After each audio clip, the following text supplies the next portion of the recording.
All right, let's dive into one of the coolest connections out there, the one between moving your body and totally upgrading your brain and your mood. We're going to uncover how to feel awesome. Let's do this.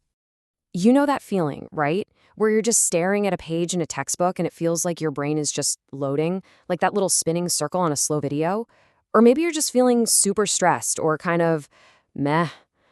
If that sounds even a little bit familiar, you're in exactly the right place. So every single day, we kind of have this battle going on in our heads. On one side, you've got the couch. And look, the couch has some good arguments.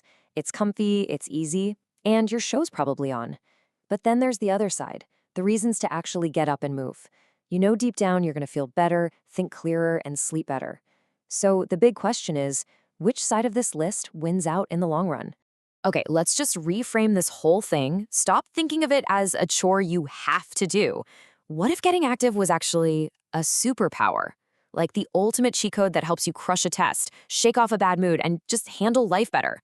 That's exactly what we're about to break down. First up, let's talk about your brain. We're going to look at the straight-up cognitive boost you get when you get moving. So how does this whole brain power-up thing even work? Well, it's actually pretty simple. When you move your body, we're talking anything from a walk to playing a sport. Your heart starts pumping faster. That sends a huge rush of oxygen right to your brain.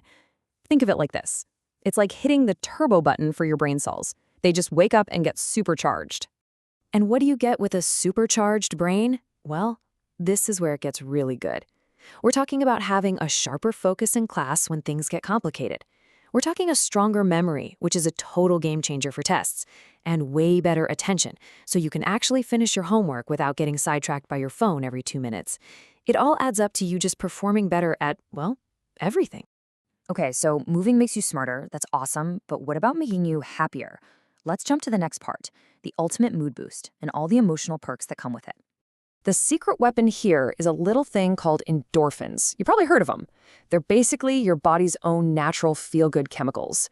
When you exercise, your brain releases this amazing cocktail of stuff, endorphins, serotonin, dopamine, that just lifts your mood and melts away stress. It's the real science behind why you feel so good after a game or just running around with friends. So every time you move, you're literally building this awesome emotional toolkit. This isn't just about feeling good for an hour after you stop. No, this is about actively reducing your stress levels and fighting back against anxiety. It helps you sleep better, which, let's be real, changes everything. And over time, all of this builds resilience so you can bounce back faster when things get tough. And here's the best part. You do not have to become some super intense athlete to get these benefits. This is so important. Feeling totally overwhelmed by homework? Just get up and take a 5-minute walk. Seriously. Feeling nervous before you have to give a presentation? Just do a couple of quick stretches.